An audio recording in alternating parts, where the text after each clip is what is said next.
Salve, meus irmãos, sejam bem-vindos a mais um vídeo aqui do nosso curso Preparação para o Barco Sacerdotal. E lembrando para você que o nosso curso presencial ele terá início no dia 8 de janeiro de 2022 e ele tem a duração de 2 anos. Mais para frente a gente vai dar mais informações sobre ele.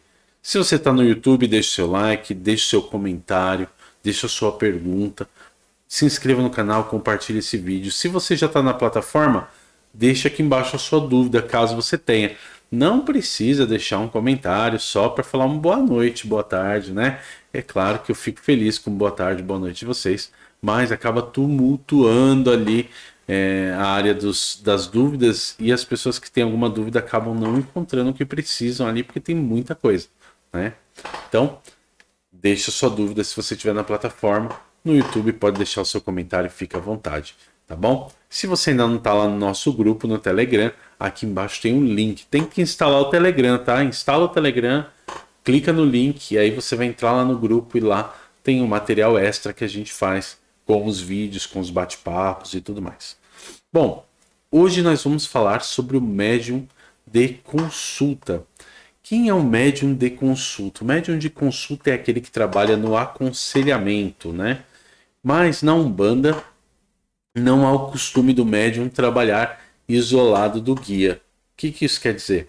Quer dizer que o médium sempre trabalha incorporado.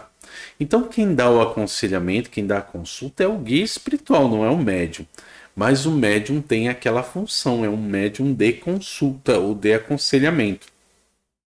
O médium de consulta ou de aconselhamento, ele tem que ser um médium que já tem um nível intermediário para avançado de desenvolvimento. Por quê? Porque é preciso não somente que ele consiga incorporar sozinho, não somente que ele deixe o guia se manifestar, se movimentando, fazendo, movimentando energia, mas é preciso que ele deixe o guia falar através da boca dele com precisão.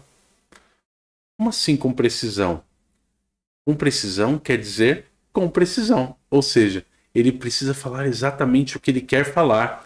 Ele não pode sofrer influência do médium, interferência do médium de maneira nenhuma. Vou dar um exemplo para você. Imagine que um preto velho vai receitar para uma gestante um banho de arruda para que ela se descarregue. E ele fala ali que tem que fazer esse banho de arruda, tem que tomar o banho de arruda. E aí, nessa de tem que tomar, o médium que não está deixando fluir bem acaba passando na frente do guia e em vez de falar banho, ele fala chá. Tem que tomar o chá de arruda. Perceba que o chá de arruda é abortivo. Então, se o preto velho receitar um chá de arruda para uma mulher grávida, ele vai ter um problema. Um problema não somente o problema moral, o problema ético, o problema espiritual, ele vai ter um problema legal. Aquele médium, aquela casa terá sérios problemas, né? Então, é preciso que o médium deixe fluir perfeitamente para compreender que é um banho, né? Isso é uma junção do conhecimento do médium também com o deixar fluir. Porque se o médium sabe que chá de arruda é abortivo, ele não vai passar na frente e dizer isso, ele vai errar em outras coisas, né? Mas é importante que o médium ele tenha condições de deixar a entidade falar, deixar a entidade se comunicar de forma adequada, para que a entidade possa aconselhar. O aconselhamento dentro do terreiro, ele não é e não deve ser levado como adivinhação, tá? O aconselhamento dentro do terreiro, ele deve ser levado como uma conversa com alguém mais experiente. Então, por exemplo, você está com alguns sintomas na sua saúde e você vai ao médico. Por quê? Porque o médico ele tem conhecimento, ele é mais experiente naquele assunto. Então ele vai observar os seus sintomas e vai poder fazer um diagnóstico do que você tem e vai poder inclusive te dizer como resolver aquela situação. Essa é a postura e a situação de um médico, não é isso? Quando você tem um problema jurídico, você procura um advogado. Por quê? Porque o advogado ele tem mais conhecimento sobre a lei, ele tem já mais experiência sobre aquilo e ele pode te orientar de forma adequada. A mesma coisa, um mecânico. Quando você tem um problema no carro, você não sabe resolver aquele problema, você vai levar para quem tem experiência, para quem tem conhecimento. Então você vai levar ao mecânico.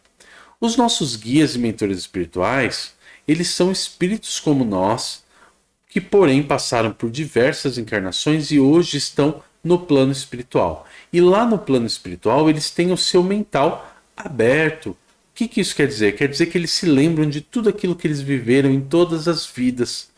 Eles têm consigo toda aquela experiência latente. Ele se lembra e consegue se lembrar de detalhes que auxiliam na caminhada das pessoas. Então ele se coloca ali à disposição para aconselhar as pessoas. É claro que todo guia é, por excelência, um mago espiritual, ou seja, ele manipula energia, ele faz magia de Umbanda. E como ele faz magia de Umbanda e ele consegue manipular energias, ele vai atuar em benefício de quem o procura, atuando religiosamente, magisticamente. Então ele vai acender uma vela, ele vai pegar uma pemba, ele vai fazer isso ou aquilo em benefício da pessoa. Mas a principal função da consulta é o aconselhamento. É você dizer para o guia o que você está passando, o que está acontecendo contigo, e o guia te dar um retorno dizendo, olha, o melhor caminho é esse, você deve seguir aquilo, você não pode fazer isso desse jeito, e ele vai te aconselhar. É importante que você, que é um consulente, ou que é um médium de uma corrente, vai conversar com o guia, vai se aconselhar, é importante que você chegue lá e diga o que você quer, diga o que você procura, o que você precisa. Por quê? Porque desta forma, o guia vai poder te auxiliar de melhor forma. Ele vai poder entender exatamente o que você procura para poder te ajudar. Às vezes as pessoas falam assim, eu tô com tanto problema, eu só queria chegar lá e ouvir uma mensagem. Às vezes a pessoa se engana, né? Porque ela está com tanto problema que o que ela precisa é desabafar. Então muitas vezes a pessoa chega na frente do guia e fica quieta, quando na verdade a pessoa deveria chegar e falar, pôr tudo para fora. Então não fique quieto, ponha para fora.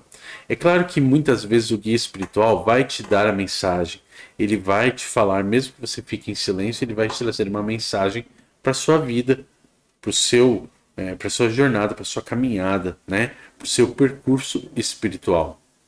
Mas você não deve exigir isso do guia, porque ele respeita o seu livre-arbítrio. E quando você não fala sobre algo, entende-se que você não quer falar daquilo. Então você não dá brecha para o guia falar e, por consequência, ele não fala. Então o médium de consulta é aquele médium responsável por manifestar um guia espiritual que vai aconselhar as pessoas. E o preparo dele deve ser muito, muito, muito melhor do que o preparo do médium passista. Ele deve firmar velas de proteção, ele deve firmar velas para melhorar a conexão com o guia, ele deve firmar velas para o seu anjo de guarda, ele deve seguir todos os preceitos trazidos pela casa. Ou seja, ele tem que realmente se preparar para fazer o melhor. Por quê? Porque uma palavra errada, uma palavra torta de um guia espiritual pode prejudicar a vida de uma pessoa profundamente. Pode causar uma marca irreversível. Então, é preciso que tenha muita responsabilidade e muito cuidado nesse tipo de trabalho. Na nossa próxima aula, nós vamos falar sobre a função do pai pequeno e da mãe pequena. Então, eu peço para que você tenha paciência, porque amanhã você vai ter acesso aí à nossa próxima aula. Se você está assistindo esse curso no futuro, né? Nós estamos gravando aqui, atualmente eu estou em outubro de 2021. Então, se você está assistindo no futuro, saiba que o Barco Sacerdotal de 22 já começou, né? Espero que esteja em ordem, se você estiver vendo bem lá no futuro, depois do dia 8 de janeiro, né? E você não vai precisar esperar até amanhã para ver o próximo vídeo, você vai poder maratonar. Então, se você está vendo isso lá na frente, está maratonando, boa sorte aí na sua maratona. Se você está acompanhando aqui conforme vai ao ar, até amanhã, quando nos veremos novamente. Um grande abraço e axé.